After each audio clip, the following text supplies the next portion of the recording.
మహారాణా ప్రతాప్ ఈ పేరు వింటేనే ముఘల్ చక్రవర్తి అక్బర్ గుండెల్లో దడ పుట్టేది. 7.5 అడుగుల ఎత్తు, 80 కిలోల బల్లం, 2 కత్తులు, 72 కిలోల ఉక్కు కవచంతో దాదాపు 200 కిలోల బరువు ఆయుధాలతో రణరంగంలోకి దిగేవాడు. మొఘల్ సైన్యం మహారాణా ప్రతాప్ ని చూసే సగం చచ్చేవాళ్ళు. ఉత్తర భారతదేశాన్ని మొత్తం ఆక్రమించిన అక్బర్ ఎన్ని దాడులు చేసినా మేవాడ్ ని ఆక్రమించలేకపోయాడు. మేవాడ్ పై ఎన్ని దాడులు చేసినా తిప్పికొట్టాడు మహారాణా ప్రతాప్. ఆయన గుర్రం చేతక్ చేసిన వీర సాహసం వింటే ఆశ్చర్యపోతారు. అంతేకాదు, మహారాణా ప్రతాప్ బాటలో నడిచిన రామ్ ప్రసాద్ అనే ఏనుగు కూడా మొఘలులను వేటాడింది. ఆయన బాటలోనే మొఘలులకు తల వంచలేదు. ఆయన దృఢ సంకల్పంతో మేవాడ్ రాజ్యాన్ని రక్షించి రాజ్పుత్ గౌరవాన్ని నిలబెట్టిన వీర యోధుడు. మహారాణా ప్రతాప్ చరిత్రలో ముఘల్ చక్రవర్తి అక్బర్ కి వ్యతిరేకంగా చేసిన వీర పోరాటం మరియు ఆయన యుద్ధ వ్యూహాల్లో భారతదేశ చరిత్రలో ఆయనను ఒక లెజెండరీ వ్యక్తిగా నిలబెట్టాయి. British East India Company officer అయిన colonel James Tod Maharana Pratap గురించి తన పుస్తకం annals and antiquities of Rajasthan లో మహారాణా ప్రతాప్ ని లియోనిడాస్ ఆఫ్ రాజస్థాన్ గా పోల్చాడు. స్పార్టాన్ కింగ్ లియోనిడాస్ ఎలాగైతే పర్షియన్ ఆర్మీతో పోరాడాడో అలానే మహారాణా ప్రతాప్ కూడా ముఘల్ పాలకులతో పోరాడాడని రాశాడు. ముఘల్ చక్రవర్తి అక్బర్ పై స్వతంత్రం కోసం చేసిన తన పోరాటం కారణంగా మహారాణా ప్రతాప్ ను భారతదేశపు మొదటి స్వదేశీ స్వతంత్ర సమరయోధుడిగా గౌరవిస్తారు. అంతటి గొప్ప వీరుడి గురించి మనం ఈ రోజు వీడియోలో చూద్దాం. స్కిప్ చేయకుండా వీడియో మొత్తం చూడండి. టాపిక్ లోకి వెళ్లే ముందు ఒక చిన్న రిక్వెస్ట్, మా ఛానల్ని సబ్స్క్రైబ్ చేసి లైక్ చేయండి. ఇలాంటి ఎన్నో వీడియోస్ని మీ ముందుకు తీసుకురావడానికి ప్రయత్నిస్తాం. The birth of Maharana Pratap. Maharana Pratap 1540లో మేవాడ్ మహారాజు ఉదయ్ సింగ్ మరియు జయవంతాబాయ్ దంపతులకు జన్మించారు. అదే సంవత్సరంలో ఉదయ్ సింగ్ వన్వీర్ సింగ్ ను ఓడించి సింహాసనం అధిష్ఠించారు. ప్రస్తుతం రాజస్థాన్లో ఉన్న ఉదయ్పూర్ నగరాన్ని మహారాణా ఉదయ్ సింగ్ గారే స్థాపించారు.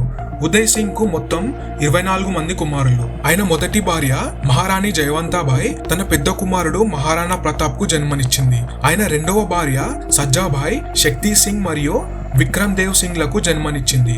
ఉదయ్ సింగ్ కు చాలా ప్రియతమైన భార్య ధీర్బాయ్ భటియాని. ఆమె జగ్మల్ సింగ్, కున్వర్ అగర్ సింగ్ మరియు కున్వర్ పచ్చత్ సింగ్ కు జన్మనిచ్చింది.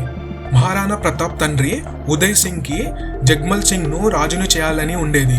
కానీ తన తండ్రి కోరికకు విరుద్ధంగా రాణా ప్రతాప్ మేవాడ్ పాలకుడయ్యాడు. ఎందుకంటే ఉదయ్ సింగ్ తనకు ఇష్టమైన కుమారుడు జగ్మల్ ను వారసుడిగా నియమించడం ఎవరికి కూడా ఇష్టం లేదు. అయితే మేవాడ్కు చెందిన పెద్ద మంత్రులు మొదటి కుమారుడైన ప్రతాప్ నిజమైన వారసుడని భావించి మహారాణా ప్రతాప్ ను రాజుగా పట్టాభిషేకం చేశారు. ఎందుకంటే మహారాణా ప్రతాప్ ఒక బలమైన రాజ్పుత్ స్వభావం కలిగిన వ్యక్తి. ఆయన అత్యంత ధైర్యవంతుడు మరియు వీరత్వం కలవాడు. ఆయన దయాగల హృదయం మరియు న్యాయమైన నిర్ణయాల్లో ఆయన శత్రువుల హృదయాలను కూడా గెలుచుకున్నాయి. ఇది చూసిన జగ్మల్ సింగ్ ఎలాగైనా ప్రతీకారం తీసుకోవాలని ప్రమాణం చేసి అజ్మీర్ వెళ్లి అక్కడ మొఘల్ చక్రవర్తి అక్బర్ సైన్యంలో చేరాడు. తరువాత అక్బర్ అతనికి సిరోహిలోని ఒక భాగాన్ని ఇచ్చాడు. అలా మహారాణా ప్రతాప్ సొంత వాళ్లే తనకు వెన్నుపోటు పొడవడానికి సిద్ధమయ్యారు. మహారాణా ప్రతాప్ సింహాసనం అధిష్ఠించిన కొద్ది రోజులకే కొత్త సవాళ్లు ఎదురయ్యాయి. రాజ్పుత్ డైనాసిటీకి చెందిన అందరు రాజులు ఒకరి తర్వాత ఒకరు అక్బర్ కి లొంగిపోయారు. కొంతమంది స్వచ్ఛందంగా లొంగిపోతే ఇంకొంతమంది సైనిక ఒత్తిడి వల్ల మరియు ఇంకొంతమంది వివాహ సంబంధాల ద్వారా లొంగిపోయారు. ముఖ్యంగా అంబేర్ వంటి ప్రసిద్ధ రాజ్పుత్ వంశాలతో వివాహ సంబంధం పెట్టుకొని అక్బర్ చాలా మంది రాజ్పుత్లను తన వైపు తిప్పుకున్నాడు. వాళ్ళలో కొంతమంది జోధాబాయ్, తనని మరియం ఉజ్ జమానీ అని కూడా అంటారు. అక్బర్ కి ప్రియమైన మహారాణులలో జోధాబాయ్ ఒకరు. మరియు రాజ్ కున్వారి, నతీబాయ్ లాంటి రాజ్పుత్ యువరాణులను వివాహం చేసుకొని చాలా మంది రాజ్పుత్లను తన దర్బార్లో చేర్చాడు. అలా అక్బర్ దర్బార్లో హిందూ రాజులు కూడా ఉండేవారు. Initial conflict with Mughals. అయితే అన్ని రాజ్యాలని ఆక్రమిస్తూ వస్తున్న అక్బర్ కి మేవాడ్ ని స్వాధీనం చేసుకోవడం మాత్రం అసాధ్యంగా మారింది. ఎందుకంటే మేవాడ్ ని పాలిస్తుంది మహారాణా ప్రతాప్ కాబట్టి. మేవాడ్ అక్బర్ కు వ్యూహాత్మకంగా అత్యంత ముఖ్యమైన రాష్ట్రం. ఎందుకంటే అది గుజరాత్ వాణిజ్య మార్గాలకు కీలక ద్వారంలా ఉండేది. భారతదేశం అంతటా తన సామ్రాజ్యాన్ని బలపరుచుకోవడానికి మేవాడ్ పై నియంత్రణ చాలా అవసరం. కానీ మహారాణా ప్రతాప్ లాంటి బలమైన యోధుడిని ఓడించడం అక్బర్ వల్ల సాధ్యం అవడం లేదు. పైగా గుజరాత్ లో కొనసాగుతున్న అశాంతి కారణంగా అక్బర్ సైనిక జోక్యానికి వెళ్లకుండా మహారాణా ప్రతాప్తో యుద్ధం కాకుండా సంధి చేసుకోవడానికి ప్రయత్నించాడు. అక్బర్ మహారాణా ప్రతాప్తో చర్చలు జరిపి తనను అక్బర్కి లొంగిపోమని జలాల్ సింగ్, మాన్ సింగ్, రాజా భగవంత్ దాస్ మరియు తోదర్ మాల్ వంటి పలువురు రాయబారులను పంపాడు. అయితే ఈ ప్రయత్నాలన్నీ విఫలమయ్యాయి. మహారాణా ప్రతాప్ ఎప్పుడు కూడా అక్బర్కి లొంగిపోలేదు. అయితే ఒక కథనం ప్రకారం మహారాణా ప్రతాప్ మాన్ సింగ్ తో విందుకి హాజరు కాకుండా మాన్ సింగ్ ను అవమానించాడు అని. ఎందుకంటే ఒక సాటి భారతీయుడై ఉండి అక్బర్కి లొంగిపోయి అక్కడ పనిచేస్తూ అక్బర్కి వ్యతిరేకంగా పోరాడుతున్న మహారాణా ప్రతాప్ ని కూడా లొంగిపో అనడం మహారాణా ప్రతాప్ కి నచ్చలేదు. అందుకే తనతో కూర్చొని భోజనం చేయడానికి కూడా నిరాకరించాడు. అయితే ఆ అవమానాన్ని చూసి మాన్ సింగ్ ఇక యుద్ధంలో చూసుకుందామని వెళ్ళిపోయాడు. Battle of Haldighati. ఇక యుద్ధం అనివార్యమైంది. 1576 జూన్ 18న రాజస్థాన్ లోని గోగుండా సమీపంలోని హల్దీఘాటి అనే కొండ ప్రాంతంలో మహారాణా ప్రతాప్ దళాలు మరియు ముఘల్ దళాలు యుద్ధంలోకి దిగాయి. మాన్ సింగ్ ముఘల్ సేనాధిపతిగా నిలిచాడు.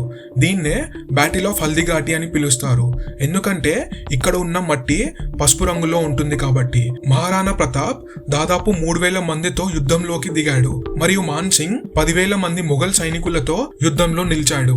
1:4 రేషియోలో యుద్ధం సాగింది. మొఘల్ సేనాకి ఏమాత్రం తక్కువ కాకుండా మేవాడ్ సేన నిలిచింది. 7.5 అడుగుల ఎత్తు, 80 కిలోల బల్లం, 2 కత్తులు, 72 కిలోల ఉక్కు కవచంతో దాదాపు 200 కిలోల బరువు ఆయుధాలతో రణరంగంలోకి దిగాడు. ముఘల్ సైన్యం మహారాణా ప్రతాప్ ని చూసే సగం చచ్చారు. మొదట మహారాణా ప్రతాప్ దాడితో ముఘల్ సైన్యం యొక్క చాలా భాగం కూలిపోయింది. మేవాడ్ సైన్యం మొఘలులను వెంబడించి వారి ఎడమ మరియు కుడి సైన్యంపై దాడి చేసింది. ఆ దాడితో ముఘల్ సైన్యం ముందు భాగం విరిగిపోయింది. ఆ సమయంలోనే మాన్ సింగ్ వెనుక ఉన్న సైన్యంతో యుద్ధంలోకి వచ్చాడు. మహారాణా ప్రతాప్ మరియు మేవాడ్ సైన్యం దాడికి ముఘల్ సైన్యం చాలా వరకు ఓడిపోయింది.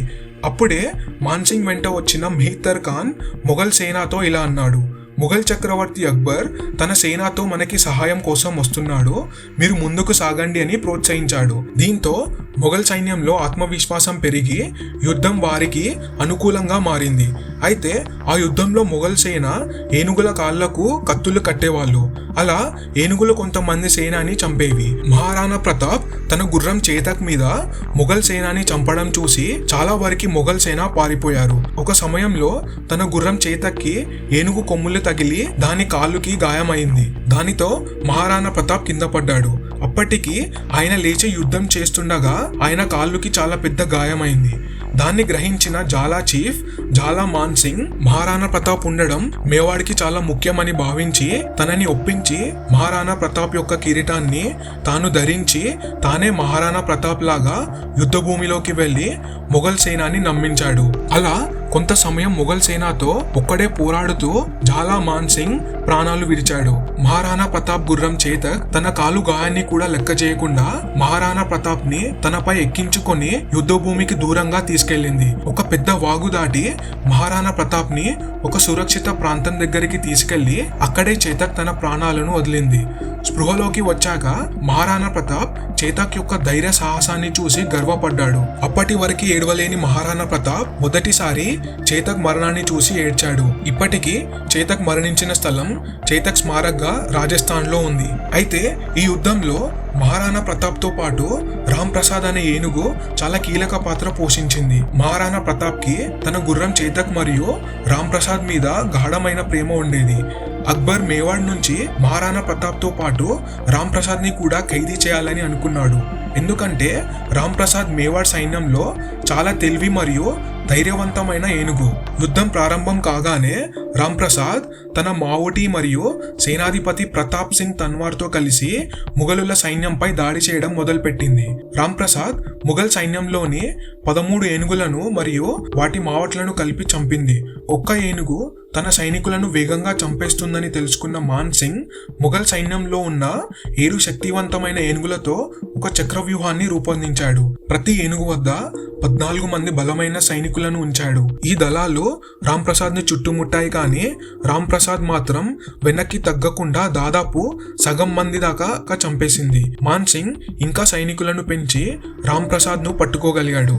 రామ్ ప్రసాద్ ను పట్టుకొని గట్టి భద్రతా మధ్య ఆగ్రాకు పంపాడు. ఆగ్రాలో రామ్ ప్రసాద్ కు గొప్ప ఆతిథ్య సత్కారంతో అక్బర్ అతన్ని రాజ్య పరిరక్షణలో ఉంచాడు. అక్బర్ రామ్ ప్రసాద్ పేరు మార్చి పీర్ ప్రసాద్ అని పెట్టాడు మరియు చెరుకు, నీళ్లు, పండ్లు ఇచ్చాడు.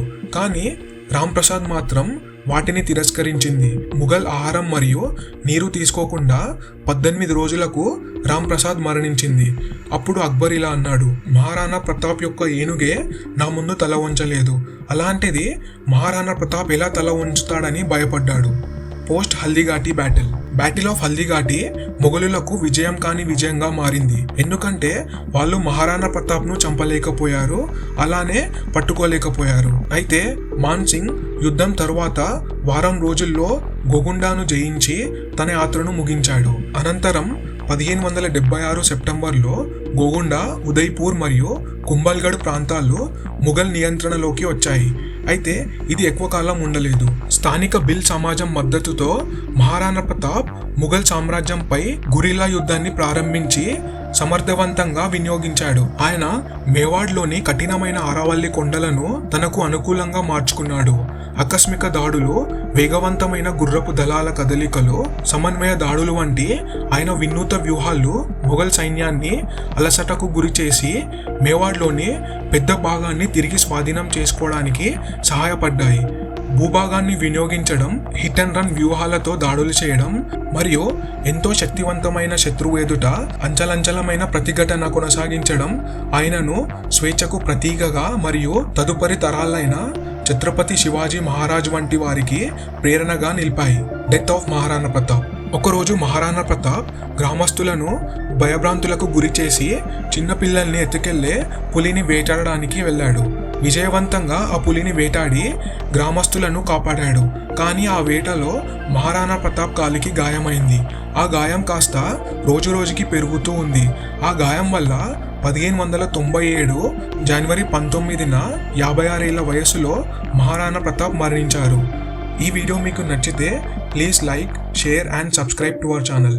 మరియు నెక్స్ట్ వీడియో ఏ టాపిక్ పై తీయాలి అనేది కమెంట్ సెక్షన్లో కమెంట్ రాయండి. జై హింద్, జై భారత్.